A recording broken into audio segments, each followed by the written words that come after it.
नमस्कार, स्वागत है आपका। आपके साथ में अमित गर्ग शुक्ला। गोरखनाथ मंदिर परिसर पर सियासी संग्राम छिड़ गया है। मुख्यमंत्री योगी आदित्यनाथ के आरोपों पर मायावती ने पलटवार किया और आरोप लगाया कि योगी आदित्यनाथ जो सवाल उठा रहे हैं, दरअसल पहले उनको अपना मठ देख लेना चाहिए। इसके बाद मुख्यमंत्री योगी आदित्यनाथ ने एक बार फिर से हमला बोल दिया। उन्होंने कहा कि मठ मेरा घर नहीं है, बल्कि वो एक धार्मिक स्थल है जहां सबका कल्याण होता है। इन दो तस्वीरों के माध्यम से इस खबर के दोनों पहलुओं के बारे में हम आपको समझा रहे हैं।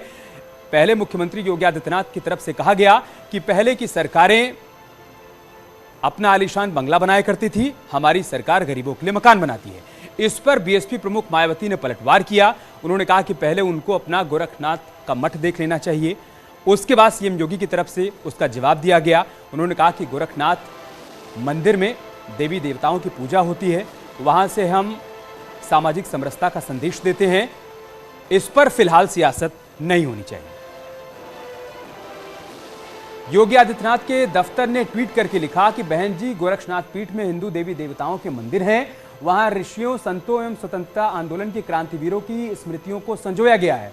सामाजिक न्याय का यह केंद्र सबके कल्याण के लिए क्रियाशील है।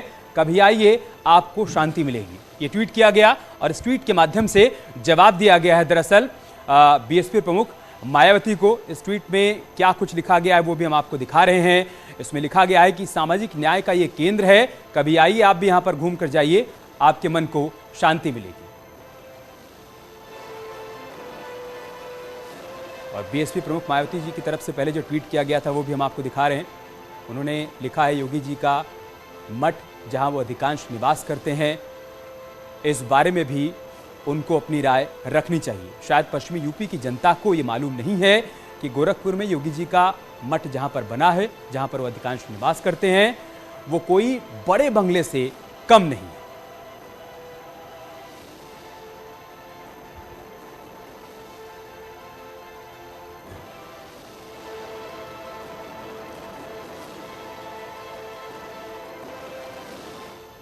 और जिस पर सियासी संग्राम छिड़ा हुआ है, चलिए अब आपको वो तस्वीरें दिखाते हैं, क्योंकि ये तस्वीर न्यूज़ 18 के पास एक्सक्लूसिव तौर पर है, जिसके जरिए आप समझ पाएंगे कि गोरखनाथ मठ में क्या होता है, किस तरीके से वहां पर सामाजिक समरसता का संदेश दिया जाता है। न्यूज़ 18 के मैनेजिंग डायरेक्टर राहुल जोशी को आप देख पा रहे हैं, जो यहाँ पर सीएम योगी आदित्यनाथ का इंटरव्यू लेने के लिए पहुंचे थे। तो इस मठ के हर कोने को उन्होंने खंगाला था और वहां पर किस तरीके से हर धर्म के लोग जाते हैं, यहाँ पर देवी देवताओं के दर्शन पूजन करते हैं, उसकी भी तस्वीर सामने आई थी। यहीं पर गौशाला का निर्माण भी करवाया गया है। इसके अलावा इस मठ के भीतर ही तमाम दुकानें हैं, जहाँ पर हर धर्म के लोगों को व्यवसाय मिला हुआ है, उनको रोजगार मिला हुआ है। ये जनता दरबार है। यहाँ पर आपने वो तस्वीरें भी देखी होंगी, जब सीएम योगी आदित्यनाथ गोरखपुर के दौरे पर जाते हैं तब यहाँ जनता दरबार लगता है और वहाँ लोगों की शिकायतों को सुनते उसका समाधान भी करते हैं। इसी मठ के अंदर गौशाला भी है, जहां योगी आदित्यनाथ जब भी जाते हैं इन गायों की सेवा करने जरूर जाते हैं। ये तस्वीर हम आपको दिखा रहे हैं। आप देखिए, मंदिर में गौशाला है और वहां पर सीएम योगी आदित्यनाथ को आप गायों की सेवा करते हुए देख सकते हैं। हर बार ये तस्वीर सामने आती है जब सीएम योगी आदित्यनाथ गोरखपुर के दौरे पर जाते हैं और वो गोरक्षपीठ जाते हैं, तब इस तरह की तस्वीर सामने आती है। इसके साथ ही गोरखनाथ धाम में योगी आदित्यनाथ अक्सर लोगों के बीच दिखाई देते हैं। उनकी लोकप्रियता ऐसी है कि लोग उनके जनता दरबार में अपनी समस्याओं को लेकर आते हैं और योगी आदित्यनाथ उनकी समस्याओं को सुनते हैं। साथ ही अधिकारियों को आदेश देते हैं कि लोगों की जो समस्याएं हैं उसका आप समाधान करिए। यहीं पर जनता दरबार लगता है और न सिर्फ गोरखपुर के लोग यहाँ पर आते हैं, बल्कि उत्तर प्रदेश के हर हिस्से से लोग यहाँ पर पहुँचते हैं इस उम्मीद के साथ कि वो अपनी समस्या को सीधे तौर पर मुख्यमंत्री तक पहुँचा पाएंगे और यहाँ से उसका समाधान हो जाएगा। ये आप तस्वीर देख पा रहे हैं जनता दरबार की। यहीं पर मुख्यमंत्री योगी आदित्यनाथ जनता दर्शन कार्यक्रम आयोजित करते हैं। इससे पहले कल सीएम योगी आदित्यनाथ ने विपक्ष पर जमकर निशाना साधा। बीजेपी सरकार ने सत्ता को सेवा का जरिया बनाया, ये कहा सीएम योगी आदित्यनाथ ने। सीएम और मंत्री बनने के बाद वो लोग अपना बंगला बनाते थे, लेकिन हमने अपना बंगला नहीं, 43 लाख लोगों के लिए घर बनाया। प्रदेश के पेशेवर माफिया और हिस्ट्री सीटर उनका शागिर्द बनते थे, सत्ता को शोषण का माध्यम बनाते थे। हमने सत्ता को सेवा का माध्यम बनाया।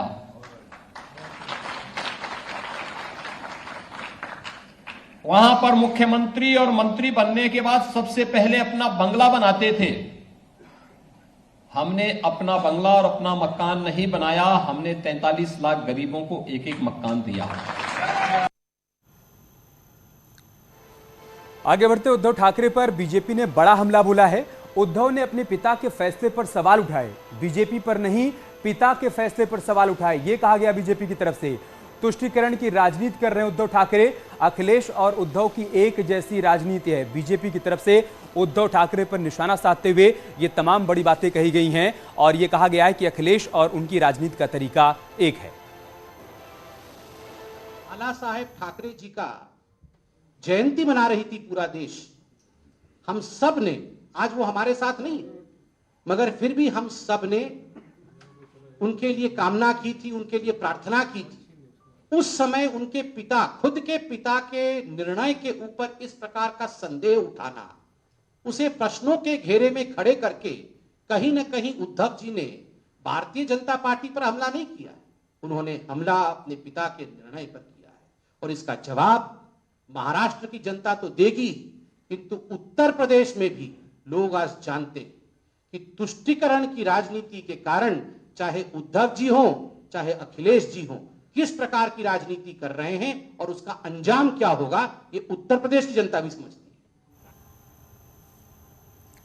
दरअसल बाला साहेब की जयंती के मौके पर रविवार को शिवसेना कार्यकर्ताओं को उद्धव ठाकरे ने संबोधित किया और इस दौरान उद्धव ठाकरे ने बीजेपी पर हमला बोला। उन्होंने कहा कि बीजेपी का मतलब हिंदुत्व नहीं, स्वार्थ के लिए हिंदुत्व का इस्तेमाल करती है। बीजेपी ने इसका इस्तेमाल किया, विश्वासघात तो साथ ही साथ उन्होंने किया ही किया।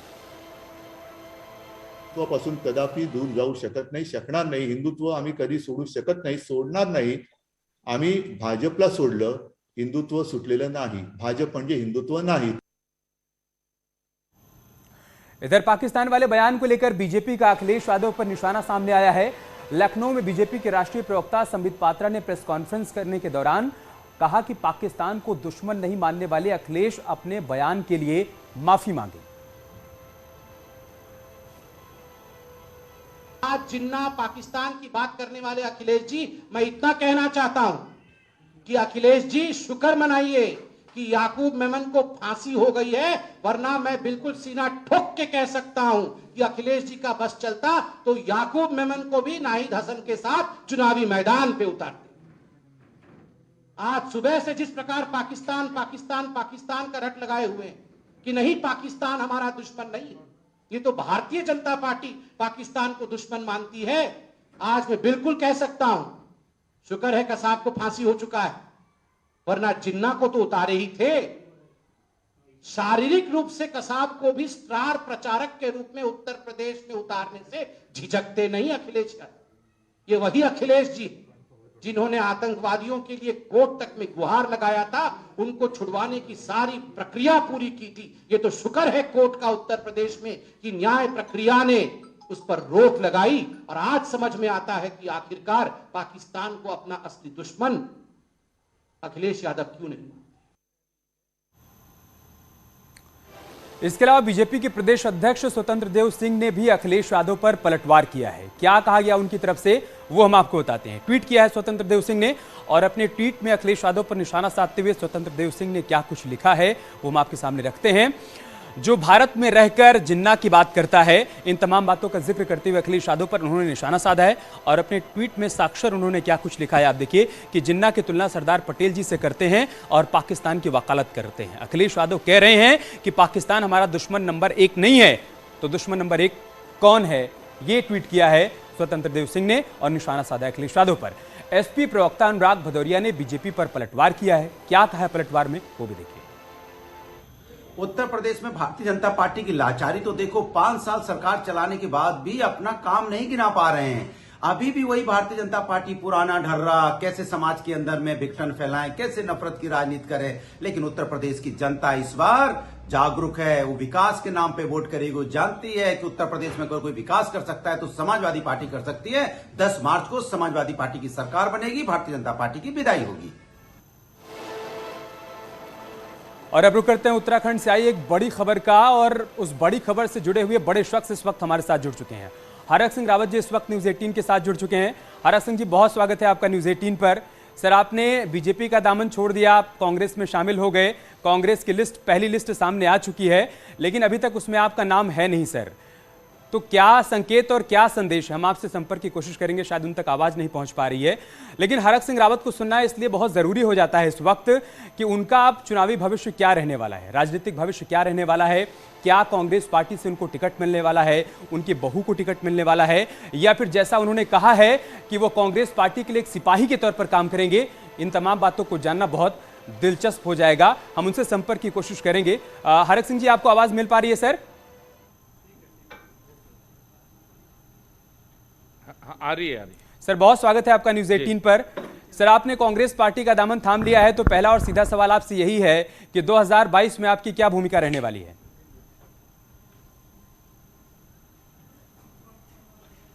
देखिए, मैंने कांग्रेस पार्टी के अपने सभी वरिष्ठ नेताओं से अनुरोध किया है कि वो जिस भी मोर्चे पर मुझे लगाना चाहते हैं, उनको लगता है कि इस मोर्चे पर मैं एक अच्छे सिपाही की तरह, एक कार्यकर्ता की तरह अच्छा काम कर सकता हूं। अगर वो चुनाव लड़ाना चाहते हैं तो मैं चुनाव लड़ने के लिए तैयार हूं। अगर वो मुझे प्रदेश के विधानसभा सीटों में प्रचार अभियान में मेरी उपयोगिता समझते हैं तो मैं उसमें भी उनको उस मोर्चे पर भी काम करने के लिए तैयार हूं। तो जो भी पार्टी का निर्णय होगा, जो भी पार्टी मुझे काम देगी, मैं एक सच्चे सिपाही की तरह, एक कार्यकर्ता की तरह उस काम को बखूबी करूंगा, जी जान से करूंगा। हर तरह से कोशिश मेरी रहेगी कि प्रदेश में कांग्रेस की सरकार बने। ठीक है सर, अब हर किसी के मन में एक सवाल यह है कि 53 नाम अभी तक सामने आ चुके हैं, 17 नाम बचे हैं। उन 17 नामों में क्या आपका नाम होगा, आपकी बहू का नाम होगा, या दोनों का नाम होगा?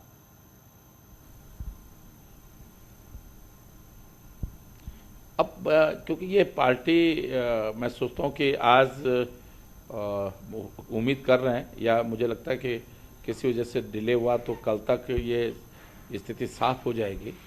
और पार्टी जो भी करेगी, मुझे चुनाव लड़ाती है या मुझे पार्टी में चुनाव अभियान में मेरी सेवाएं लेती है, उस काम में मुझे लगाती है, या अगर अनुकृति को लड़ाती है तो वो पार्टी तय करेगी मुझे लगता है। और हम लोग हर मोर्चे पे तैयार हैं। ठीक है सर, दिल्ली में है कि अगर अनुकृति को लड़ाते हैं तो उसके पास सीमित विकल्प हैं, क्योंकि उसके पास एक ही विकल्प है कि वो हर सीट से चुनाव लड़ने की स्थिति में नहीं है। अगर पार्टी उससे लड़ाती है तो वो लहसुन से ही संभावना है। और मुझे तो किसी सीट पे भी, चाहे अगर डोयला लड़ाना चाहे, छोटा खाल लड़ाना चाहे, जिस भी सीट पर मुझे पार्टी लड़ाना चाहती है, मैं उस सीट पे लड़ सकता हूं। और अगर पार्टी को लगता है मेरी उपयोगिता, पार्टी को लगेगी कि नहीं चुनाव अभियान में मेरी उपयोगिता है, तो उसके लिए भी मैं तैयार हूं। सर, ये जो इच्छा आज आप जाहिर कर रहे हैं दिल्ली में, क्या आपकी मुलाकात सोनिया गांधी से, राहुल गांधी से या प्रियंका गांधी से हुई और उनके सामने भी आपने इच्छा जाहिर की? नहीं, मैंने उनसे नहीं मुलाकात करी, क्योंकि सम्मिलित होने के बाद मुझे कल एक बहुत पारिवारिक शादी में आना था।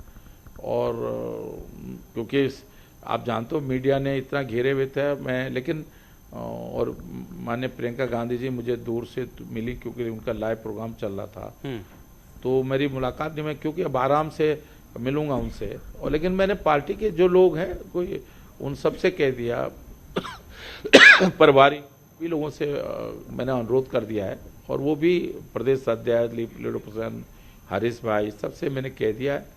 और वो जो भी सामूहिक रूप से जो भी निर्णय करेंगे वो मैं उसके लिए तैयार हूँ। सर, हरीश रावत जी से मतभेद और मनभेद दोनों ही दूर हो गया?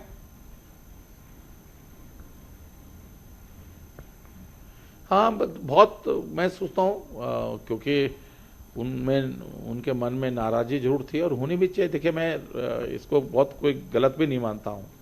इतना बड़ा कदम हमने उठाया था, उनकी जगह मैं होता, मैं भी इसी तरह नाराज होता, तो मैं सोचता कोई गलत बात भी नहीं है।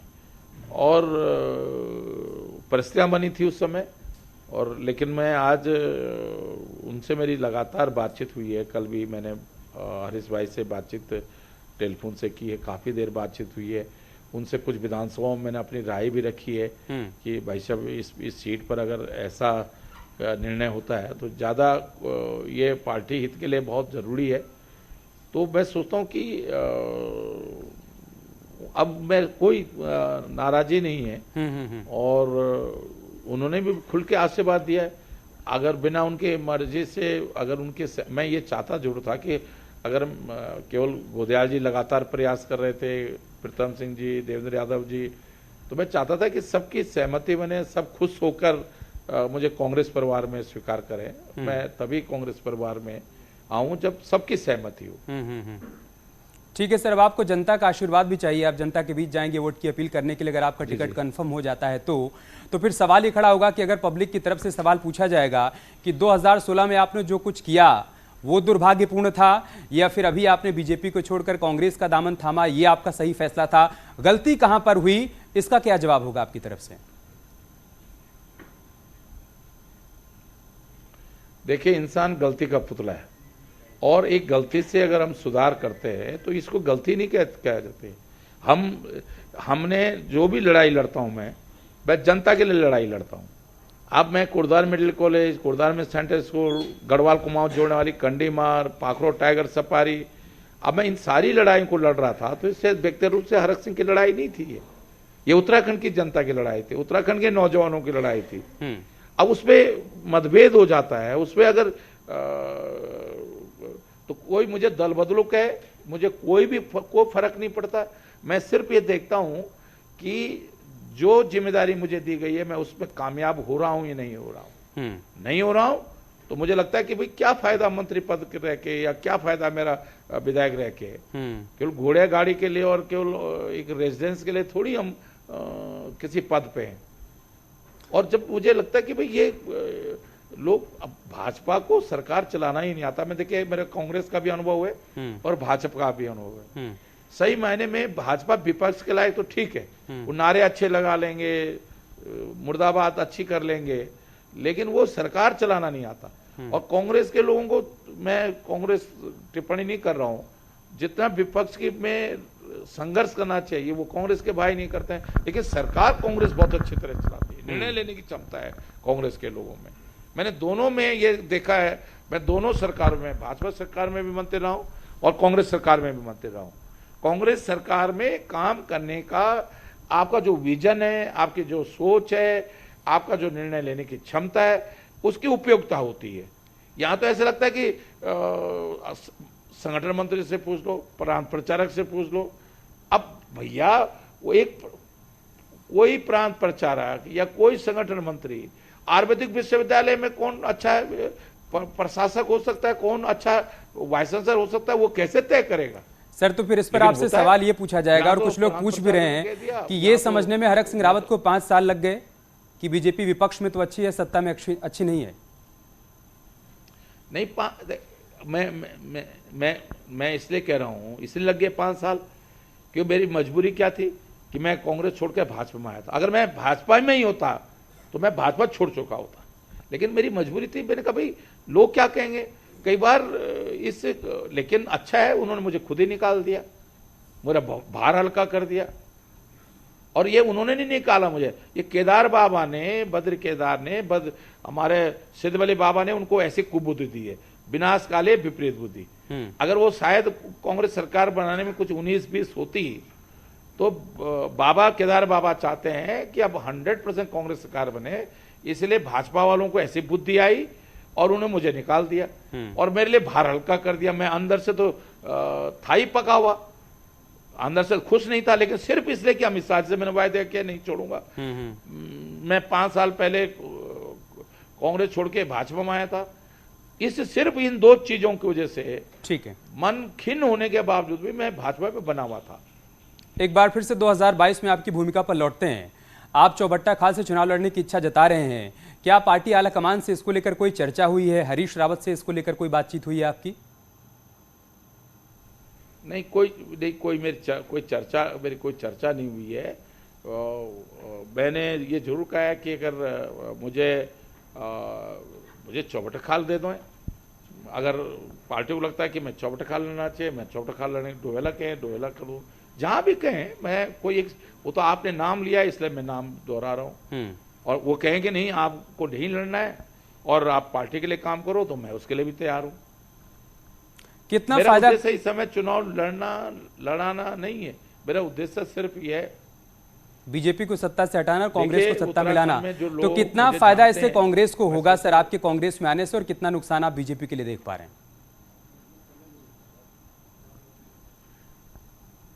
मैं सोचता हूं कि ये तो मैं तो बहुत कुछ नहीं कहूँगा, लेकिन मेरा आत्मविश्वास कह रहा है कि अगर कोई 19-20 थी तो अब पक्की तरह से भगवान ने चाहा, अगर मैंने सच्चे मन से उस केदार बाबा की सेवा की है 2013 में, तो निश्चित रूप से मुझे भरोसा है, आत्मविश्वास है कि कांग्रेस के जो है 40 से अधिक विधायक जीतकर, 45 के आसपास विधायक जीतकर पूर्ण बहुमत की सरकार कांग्रेस की बनेगी। ठीक है, अब जल्दी से एक आखिरी सवाल।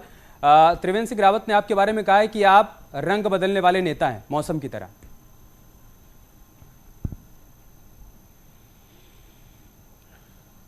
अच्छा है, अगर मैंने रंग बदले हैं तो जिले बनाए हैं, वो तो एक ही रंग में रह के अब डोयला के लोगों को भी संतुष्ट नहीं कर पाए। आरक सिंह रावत ने तो रंग बदल के बागेश्वर जिला बनाया, चंपावत जिला बनाया, रुद्रप्रयाग जिला बनाया, उधम सिंह नगर जिला बनाया, गैरसैंण तहसील बनाई, पोखरी तहसील बनाई, कपकोट तहसील बनाई, रिस्केत तहसील बनाई, विकास घनसाली तहसील बनाई। मैंने 3 लाख से अधिक लोगों को अपनी कलम से, चाहे टूरिज्म मिनिस्टर यूपी में रहा हूं, चाहे खाद्य ग्राम उद्योग बोर्ड का चेयरमैन रहा हूं, चाहे मैं जिस भी विभाग में रहा हूं, जी जी, अगर रंग बदलने से उत्तराखंड का भला होता हो, किसी का चूल्हा जलता हो, किसी के चेहरे पर रौनक आती हो, तो मैं त्रिवेंद्र भाई से निवेदन करूंगा कि तुम तो एक रंग में रह के भी कुछ नहीं कर पाए, क्या करना उस एक रंग का? ठीक है अगर सर। मैं रंग भी बदले मैंने और रंग बदलने से उत्तराखंड का फायदा हुआ हो। बहुत शुक्रिया आपका न्यूज़ 18 के साथ जुड़ने के लिए और तमाम सवालों का बेबाकी से जवाब देने के लिए बहुत बहुत शुक्रिया। छोटा सा ब्रेक लेंगे, बहुत जल्दी होगी आपसे।